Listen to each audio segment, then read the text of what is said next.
I do not want to say it's done, but it's done.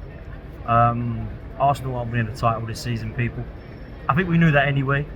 Forget the points and how many we are behind. The way we are playing right now proves we ain't good enough to win a title. We've regressed, we've gone backwards, and although the performance wasn't a shambles today against Chelsea, there was no cutting edge. There's still nothing going forward that fills me with any positivity. I think we lack fluidity. I think we're very slow. I think we lack movement.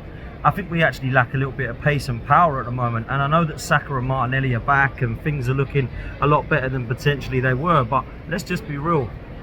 We just ain't good enough. We just ain't good enough right now. And I think that when you look at what we have in creative midfield with Ødegaard coming back, you could see there was a bit more of a kind of through ball or a cutting past or some vision or creativity, but there's still not enough. I just felt today that for majority of that game, although we had most of the ball and most of the possession in times, there weren't really much that we were ever doing with it. And we may create a couple of chances, but pretty much all of our chances were offside. I mean, every time that we went forward, somebody was offside. We scored from Kai Havertz's goal. He was offside. We had an opportunity to win the game right at the end, but Saliba, I've been told, was offside right at the end to cross that ball in. There was many opportunities. Jesus, I can think of another one when he was offside. So we're clearly getting our runs wrong. There wasn't much that was going right as far as Arsenal were concerned today. There was not, when the final whistle went, anybody saying that actually we should have won that game. Certainly weren't any that said that we should have lost that game. I felt the goal that we conceded was really disappointing. Now I've got to say, Martinelli and Timber and Gabriel on that side have got to look at themselves and look at the communication and the positioning and understanding, because when you literally back off of Enzo and Pedro Neto and allow them to shoot, there's always the opportunity that one, it can go straight in, or it can deflect off someone and go in. How many times have we said at Sunday League, don't let him shoot, close him down? There was no press, and unfortunately, yeah, the goal goes in the back of the net, and then we're struggling to get a second goal. And I'm just a little bit confused at the moment with Mikel Arteta's substitutions. And you could just see the minute that the subs come on, we just regressed. We didn't look right. Trossard was no better than Martinelli.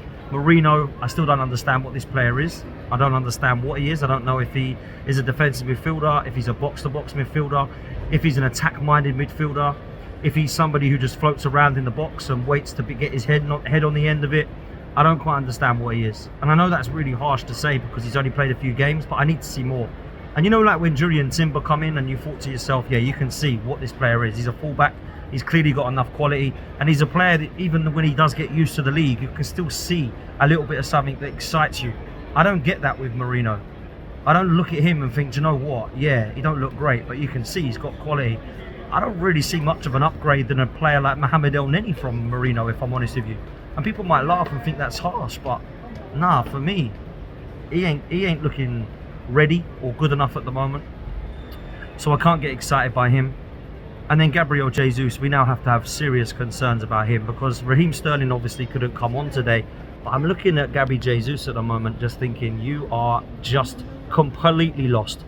You look like the injuries have killed you. You don't look ready. You don't look wanting the ball. When you do have the ball, you're either tripping over it or trying to take on men by running through them. And I just look at the bench right now and I think Zinchenko, I don't fancy him coming on to win us a game. Jorginho, I don't fancy coming on to win a game. Jesus at the moment, I don't fancy. Sterling, when available, I don't fancy. Trossard or Martinelli are kind of hit or miss to each other. I thought Martinelli was a bit better today, but certainly still nowhere near the level that we need him to be at. And then I think, why are we not bringing Ethan on? What has Marino, Jesus, Sterling and Zinchenko done to deserve to be brought on ahead of Ethan Nwaneri? Please someone tell me this. Because I'm not saying that we need to be relying on a 17-year-old kid every single game now to win us a game, but when you need a little something, when you need something to lift the crowd, when perhaps you need a boost, when perhaps you need someone fearless with confidence to just run at them, to drop the shoulder, turn and have a shot, maybe that was what we needed. But Mikel Arteta seems so reluctant to do that, and I just think he's way too cautious now. He overthinks things. What if this might happen to Ethan? What if he gives the ball away and they score? Well, Marino could do that. Jesus could do that. In fact, they did give the ball away a couple of times. Sometimes you just got to have the balls to put him on. And I just don't think that we've had enough guts from Mikel Arteta, if I'm honest, in some games. That's why I'm frustrated. That's where I'm frustrated with. I've got to see more from the team, from the manager. And at times today, I felt that there was just no cutting edge.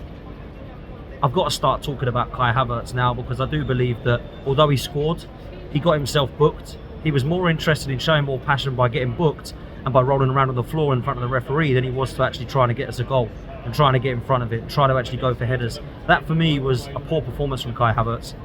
And Saka normally cooks Cucurella. I don't think he did too much wrong today, but I don't think he did too much right. It wasn't like he couldn't get past his man, but I felt he struggled a lot more than he usually does against Cucurella.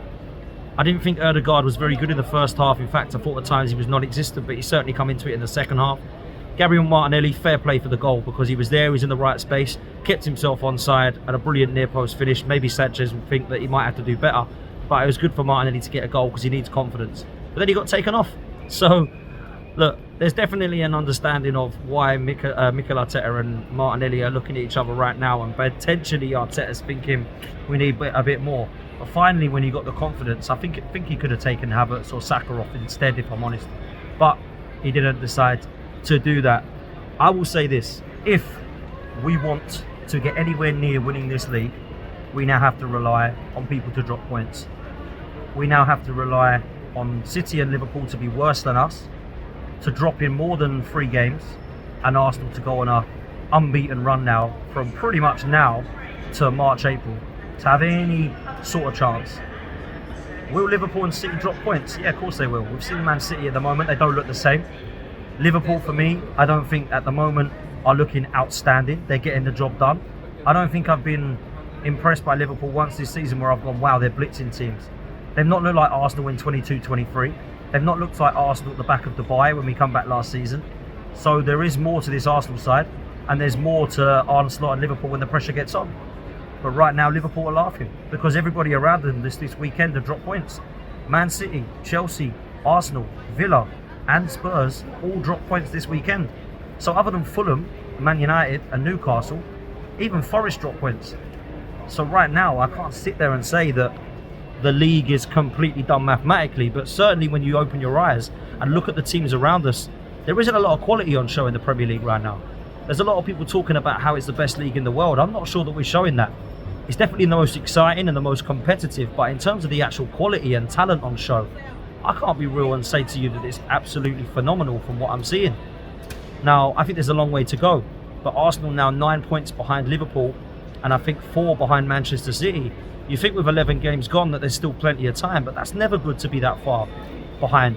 Certainly not when you're only just getting started.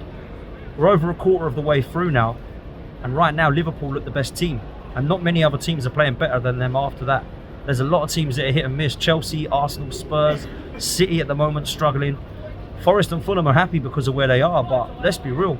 Man United and Newcastle are still playing catch up, and then you've got everybody in the bottom half that are looking up thinking maybe we can actually get in this top half because nobody fancies taking the ball by the horns. There's only really Liverpool that are laughing. So there's a lot that's needed right now. And Arsenal at the moment, I think it's time to have that discussion about firepower, because there's definitely not enough at the club. We aren't scoring enough goals, we aren't creating enough chances, we aren't taking our chances really when we put them in front of us. I think that striker is going to come back to haunt us. The fact we didn't get one and the fact that Sterling was our only attack-minded player this season, I think for me is definitely something we need to look at and discuss, people, because that is not good enough.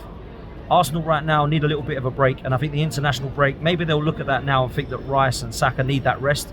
They come off today because I think one of them looked a little bit tired, the other one looks a little bit injured. Hopefully they don't go away to England now.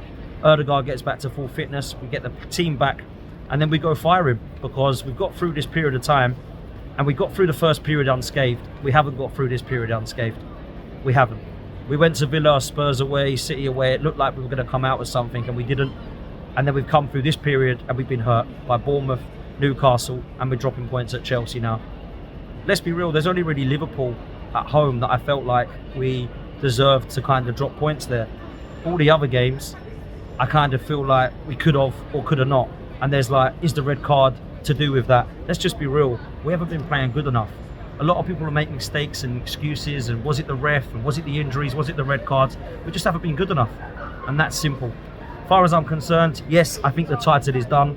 Forget the points, Arsenal just aren't playing well enough. Things can change in football, and Arsenal are now praying that they do, and that we're reliant on other teams dropping points. Like, subscribe, and I'll see you on the next one, people.